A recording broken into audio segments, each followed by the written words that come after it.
آئیے میں سورہ تغابن کا ایسا پاورفل اور طاقتور وظیفہ بتا دوں کہ آپ نے ایسا طاقتور وظیفہ کبھی زندگی میں نہیں دیکھا ہوگا۔ جس کام کے لیے پڑھیں گے کا وظیفہ 100% کام کرے گا، اس میں کوئی شک نہیں کہ یہ وظیفہ 100% آپ کی زندگی بدل دے گا، آپ کی زندگی کا کایا پلٹ دے گا یہ وظیفہ سورہ تغابن کا۔ تو مالی پریشانی ہو، جادو کی پریشانی ہو، بیماریوں نے جکڑ رکھا ہو، گھر میں بیماریاں ہیں، جس طرح آج کل ڈینگی ہے اور ہر گھر میں ڈینگی کے مریض پڑے، ہر گھر میں ملیریا کے مریض پڑے، ہر گھر میں کینسر کے مریض پڑے۔ قرآن عظیم میں ایک سورت ہے سورۃ التغابن جو 28ویں پارے میں آتا ہے۔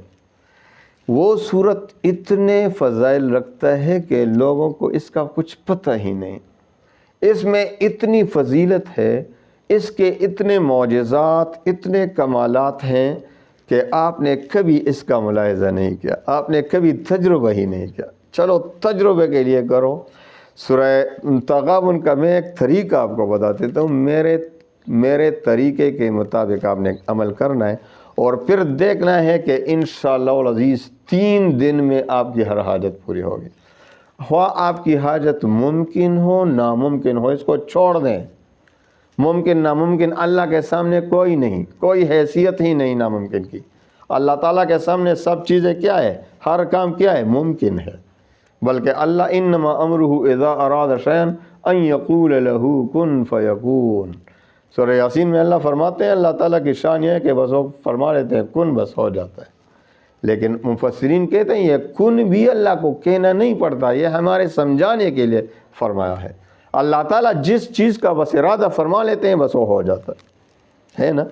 بے شک ہمارا یہی ایمان ہے، ہمارا یہی یقین ہے کہ ہمارا اللہ بہت طاقتور ہے، سب قدرتوں والا وہی ذات ہے، اس کے ساتھ کوئی شریک نہیں۔ تو آئیے میں سورہ تغابن کا ایسا پاورفل اور طاقتور وظیفہ بتا دوں کہ آپ نے ایسا طاقتور وظیفہ کبھی زندگی میں نہیں دیکھا ہوگا۔ جس کام کے لیے پڑھیں گے، مالی پریشانی ہو، جادو کی پریشانی ہو، بیماریوں نے جکڑ رکھا ہو، گھر میں بیماریاں ہیں، جس طرح آج کل ڈینگی ہے اور ہر گھر میں ڈینگی کے مریض پڑے، ہر گھر میں ملیریا کے مریض پڑے، ہر گھر میں کینسر کے مریض پڑے، اللہ نہ کرے۔ اللہ تمام مسلمانوں پر رحم فرمائے، تمام مسلمانوں کو عافیت کی زندگی، خوشی کی زندگی، صحت کے ساتھ نصیب فرمائے۔ تو آئیے آپ کو ایسا طاقتور وظیفہ بتا دیتا ہوں کہ انشاءاللہ خود آزمائیں گے تو پتہ چلے گا۔ اجازت عام ہے، کوئی بھی تنگ نہ کرے بار بار اجازت کے لیے۔ بہت سے لوگ کمنٹ میں اجازت میں بتا بھی دیتا ہوں لیکن پھر بھی اجازت مانگتے ہیں، اور واٹس ایپ پہ مجھے روزانہ میسج آتے ہیں، مجھے خصوصی واٹس ایپ پہ بھی بہت سے میسج آتے ہیں کہ مجھے خصوصی اجازت چاہیے۔ تو سب کو خصوصی اجازت ہے 4 شرائط کے ساتھ۔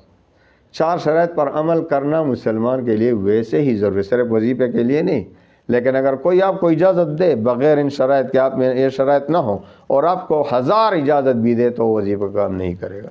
ویسے اللہ تعالیٰ کام بنا لیتے ہیں تو اس میں کسی کا کوئی کچھ نہیں چلتا، اللہ تو سب کچھ کر سکتا ہے، لیکن یہ 4 شرائط پوری زندگی کے لیے کافی ہیں اور وظیفے کے لیے بھی ضروری ہے۔ نمبر 1، 5 وقت کی نماز۔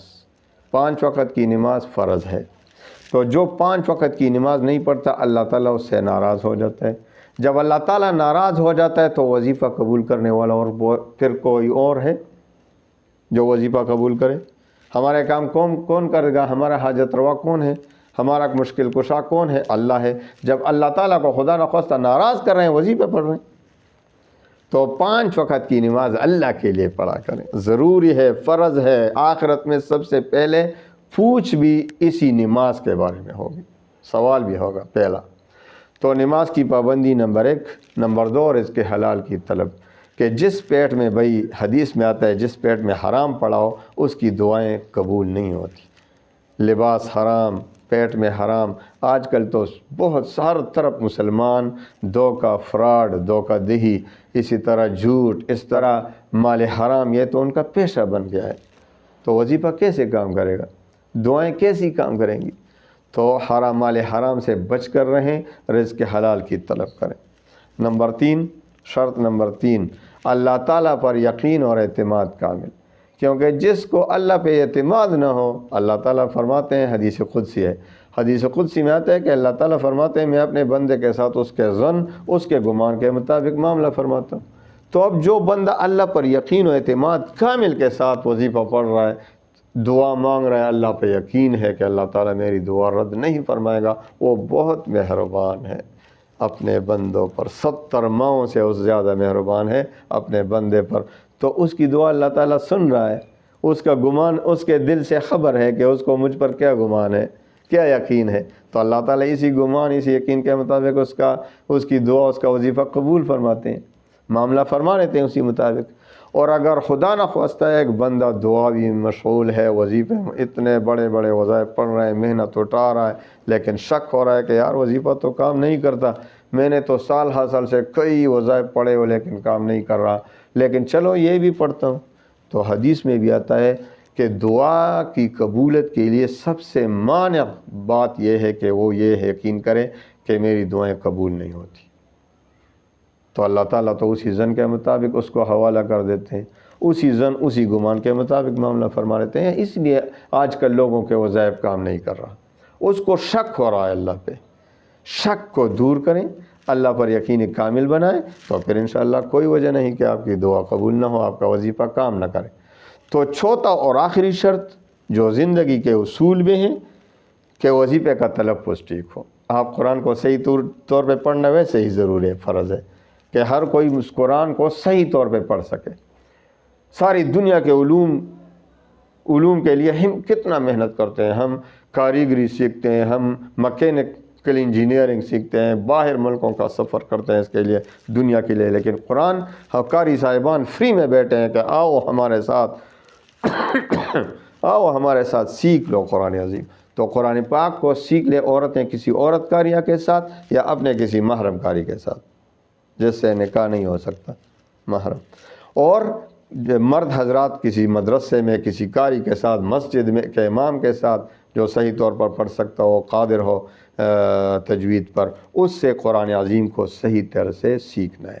تو اب جو میں آپ کو سورہ تغابن کا وظیفہ دے رہا ہوں، اب ان 4 شرائط آپ میں یہ 4 شرائط پائی جائیں گی تو آپ کا وظیفہ 100% کام کرے گا، اس میں کوئی شک نہیں کہ یہ وظیفہ 100% آپ کی زندگی بدل دے گا، آپ کی زندگی کا کایا پلٹ دے گا یہ وظیفہ سورہ تغابن کا۔ تو آئیے وظیفے کی طرف بڑھتے ہیں۔ آپ نے ایسا کرنا ہے کہ سحری کے وقت، یعنی اذان سے پہلے رات کو یہ کرنا ہے، تہجد کے وقت آپ نے سب سے پہلے جس حاجت کے لیے بھی پڑھنا چاہے، مریض کے لیے ہو تو اس پر پانی بھی دم کریں اور پھر مریض کو پلاتے رہیں۔ 3 دن یہ وظیفہ، 3 رات مسلسل یہ وظیفہ کرنا ہے۔ سب سے پہلے 2 رکعت صلاۃ حاجت کے پڑھیں، صلاۃ حاجت 2 رکعت، اس کے بعد 11 بار درود شریف پڑھیں اور سورہ تغابن کو شروع کریں، خوب صحیح طریقے سے دھیان کے ساتھ اللہ کی طرف متوجہ ہوتے ہوئے تنہائی میں 41 بار پڑھیں۔ 41 بار پڑھنے کے بعد پھر 11 بار درود شریف اور خوب گڑ گڑا کر دعائیں مانگے اللہ سے، رو کر۔ دوسری رات پھر کریں، تیسری رات پھر کریں، انشاءاللہ 3 رات میں آپ کی دعا قبول ہو جائے گی۔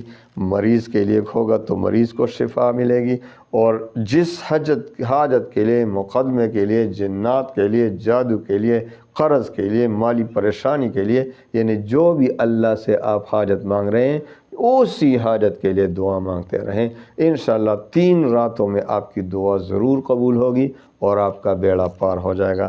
اللہ تعالی ہمیں صحیح طریقے سے عمل کرنے کی توفیق دے۔ وآخر دعوانا ان الحمد للہ رب العالمین۔